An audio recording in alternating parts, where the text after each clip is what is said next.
हजार रुपए में बेचने पर, तो एसपी कितना दिया है 31,000 3100 लिखा भैया है ना। 3100 मान लेते हैं, चलो 3100 दिया है। चलो एसपी कितना दिया है, किसी वस्तु का 3100 रुपए में बेचने पर, बेचने पर मतलब एसपी 3100 है, और कह रहा है 24% का लाभ कमाता है, तो प्रॉफिट परसेंट दे दिया। ये तो कितना दे दिया 24%, प्रॉफिट परसेंट में है, ये कितना दे दिया 24। अब कह रहा है क्या, इस वस्तु की लागत कीमत बताओ। लागत मतलब क्या होती है, लागत कीमत बताओ तो क्या बोलते हैं लागत कीमत को, कॉस्ट प्राइस। जितनी कॉस्ट आई है उसी को क्या बोलते हैं, कॉस्ट प्राइस। ठीक है, इसी को लागत मूल्य बोले, क्रय मूल्य बोलो, एक ही बात होती है। ठीक है ना। तो मूल्य क्या होता है, क्रय मूल्य में थोड़ा सा डिफरेंस होता है, शब्द का थोड़ा सा डिफरेंस है। लागत मूल्य को जब तक हमें मतलब जनरली तो विक्रय क्रय मूल्य मान लिया लागत मूल्य। ठीक है, जैसे मैंने एक एग्जांपल देता हूँ, उदाहरण देता हूँ। एक गाड़ी खरीदी मैंने 1000 मतलब 1,20,000 की, कितने खरीद के लाया 1,20,000। ठीक है, अब उसमें कुछ खराबी आ गई या उसमें एसेसरी वगैरह लगाई मैंने, मान लो 10,000 की लग गई। ठीक है, तो क्रय मूल्य कितना था 1,20,000, लेकिन 10,000 का मैंने उसमें एसेसरी लगा दी। सामान लगा देते ना अपन, पुर्जे उसके, तो पुर्जे लगाए 10,000 के, तो मुझे कितने की पड़ी 31। तो ये मेरी लागत हो गई। क्या हो गई, लागत। जैसे एक दुकानदार है, वस्तु खरीदता है किसी मूल्य पर, मान लो 5,000 रुपए की वस्तु खरीद के लाया, लेकिन भाड़े में उसे लग गया, है ना, भाड़े में लग गया, किराए में लग गया, तो सब कुछ मिला के जो मूल्य बनता है उसे बोलते हैं लागत मूल्य। ठीक है, तो वही मूल्य निकालना है। जब तक लागत मूल्य में इस टाइप से कुछ ना दिया हो तो क्रय मूल्य को ही तुम क्या मान लिया करे, लागत मूल्य। जैसे कि इस सवाल में दे रहा है कि एक वस्तु को 3100 रुपए में बेचा गया और प्रॉफिट हो गया उसका 24%, तो बताओ उसका लागत मूल्य क्या था, तो क्रय मूल्य क्या था। तो क्रय मूल्य बताना है, तो बताओ 3100 है ना, प्रॉफिट हो गया। तो प्रॉफिट अगर होगा तो 100 मान लिया करें, इसमें ज्यादा 100 से बन जाते क्वेश्चन।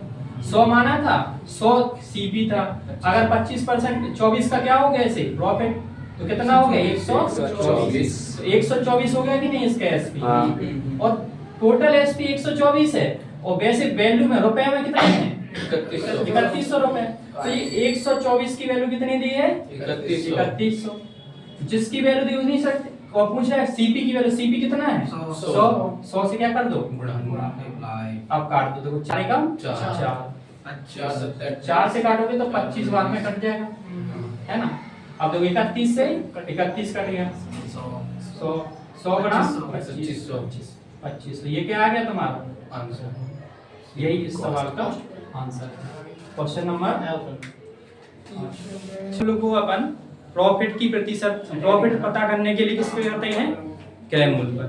ये बात सही है कि लाभ हमेशा किस पे कैलकुलेट होता है, सीपी पर, जब तक कि हमें सवाल में कुछ दिया ना हो तो हम सीपी मान के चलते।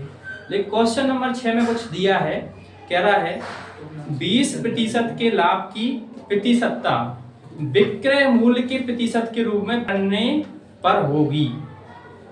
समझ गए। तो कह रहा है 20% का जो लाभ है ना वो विक्रय मूल्य पर कैलकुलेट करो लाभ, तो क्या होगा।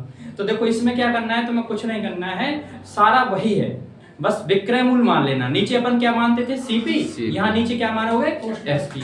तो देखो वैल्यू कह रहा है विक्रय मूल्य पर, तो देखो विक्रय, तो देखो कह रहा है मूल वैल्यू कितनी है, वैसे अपन लाभ किस पे मानते हैं, सीपी मानते हैं, लेकिन ये किस पे लाभ है, विक्रय मूल्य पर परिचय करने के लिए ये स्टार लगा लेना। ठीक है, ये किस पर की गई है, विक्रय मूल्य पर, तो विक्रय मूल्य मानना पड़ेगा ये। अब मुझे बताओ ये एक का लाभ है कि नहीं, लाभ है, तो बताओ मुझे कोई बताएगा सीपी कितना होगा 4। सीपी जब लाभ होता तो क्या से निकालते हैं, लाभ का फार्मूला क्या होता है, लाभ बराबर निकालना तो एसपी माइनस सीपी। तो देखो एक का लाभ है तो एसपी में से वो घट जाएगा एक का लाभ। देखो अगर मैं क्या चाहता हूँ एसपी, मुझे सीपी पता करना है, क्या करना है सीपी, तो देखो एसपी तो ये है, प्रॉफिट को इधर भेज दूं तो ये प्रॉफिट का प्लस का इधर माइनस और सीपी इधर आके क्या हो जाएगा प्लस का। मैं सीधा बताओ एसपी में एक का लाभ है तो एसपी में लाभ भी शामिल है ना, बेचने वाला मूल्य बड़ा है तो खरीदने वाला एक कम होगा, तो खरीदने वाला मूल्य यानी सीपी कितना हो जाएगा इस यहाँ पर, सीपी वाला देखेंगे तो एसपी है 5 माइनस 1 तो कितना आ गया 4, तो 4 आ गया सीपी। अब बताना मूल कितना प्रतिशत लाभ हुआ। तो बस लाभ पता करना है, तो लाभ बराबर बताना है। अब क्या पूछ रहा था वो, देखो कह रहा था, है ना, कह रहा लाभ प्रतिशत पूछ रहा था। लाभ प्रतिशत बताइए, है ना। तो लाभ निकालना तो मतलब एक का लाभ है कितने पर है 25%। अब कितने पर 4 100 पर कितना होगा 1/4 तुम जानते हो कितना पर 25%। क्या सिस्टम है ना। क्वेश्चन है एक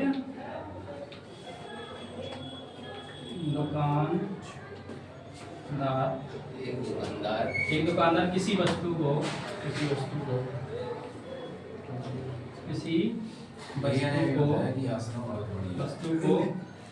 विक्रय मूल्य के 16 सही 2/3 लाभ पर क्या कर देता है, बेचता है। बेचता है तो दुकानदार का वास्तविक लाभ प्रतिशत बताइए। तो दुकानदार तो दुकान का वास्तविक लाभ प्रतिशत ज्ञात कीजिए, है ना। तो देखो अब यहाँ पर एक बात ध्यान रखना, एक दुकानदार किसी वस्तु को विक्रय मूल्य के 16 सही 2/3% लाभ पर क्या करता है, वस्तु को बेचता है। तो ये किस पर कैलकुलेट करवाना चाह रहा है, एसपी पर, है ना। तो ध्यान रखना, तो देखो 16 सही 2/3 की फ्रैक्शन कोई बता सकता है 1/6 कितनी होती है 1/6 1/6। जिसको नहीं मालूम है वो कैसे कर, 16 दूनी 32 और 1 नहीं 2/3 लिखा है, सॉरी 16 सही 2/3। तो 16 × 48 और 2 50, तो 50/3 और प्रतिशत हटाओगे तो 1/100, एक काटोगे तो 2 बार तो 3 दूनी 6, तो 1/6 आती है ना। तो ये तो सॉल्व करने का याद रख लो। 16 सही 2/3% की वैल्यू कितनी होती है ये। अब किस पर कैलकुलेट कर रहा है इसने, विक्रय मूल्य पर। तो मतलब ये वैल्यू क्या होगी, एसपी होगी, और ये क्या है, लाभ है, प्रॉफिट है। तो सीपी कोई बताओ ये क्या है। तो देखो 6 है, 6 में लाभ भी शामिल है ना। कितना लाभ शामिल है, 1 लाभ। तो सीपी कितना रहा होगा 5। 6 अगर एक लाभ जाम शामिल है तो सीपी कितना रहा होगा 5। अब बताओ वास्तविक लाभ बताओ, दुकानदार का वास्तविक लाभ। तो वास्तविक लाभ किस पे कैलकुलेट होता है, सीपी पर। तो एक का लाभ है कितने पर 5 पर। 100 पर कितना होगा 20। तो ये जानते हो कितना होगा 20%। काट के 20% नहीं 1/5 सीधा आ जाता है। ठीक है। क्वेश्चन है गुना-गुनी प्रवेश, है ना, क्या किससे गुना है। तो क्वेश्चन है यदि किसी वस्तु का विक्रय मूल्य उसके लागत मूल्य का 8/5 गुना है तो प्रतिशत लाभ ज्ञात करो। तो देखो यहाँ पर दे रहा है जो विक्रय मूल्य है ना, विक्रय मूल्य लागत मूल्य का, तो विक्रय मूल्य मतलब एसपी, लागत मूल्य मतलब सीपी का मतलब गुणा 8/5।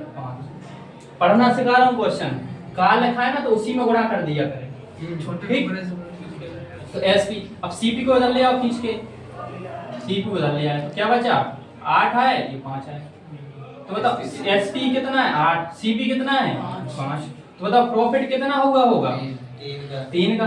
तो प्रॉफिट 3 का है कितने, अगर प्रॉफिट परसेंट पूछ रहे थे, लाभ प्रतिशत ज्ञात करो, लाभ प्रतिशत ज्ञात करो। तो लाभ प्रतिशत पूछ रहा है तो लाभ प्रतिशत कैसे करें, लाभ कितना है 3, 8 कितने पर 5 सीपी पर कैलकुलेट करते हैं, ध्यान रखना 8 पे मत करते हैं। तो 5 पे 100 पर कितना होगा 1/5 20 होता है, 1/5 20 होता है। तो 3/5 कितना होगा 60। तो 60 हो जाए, देखो नहीं तो काट दो 20 दिया, सीधा सीधा देख लीजिए लाभ प्रतिशत कितना आ गया, ठीक है।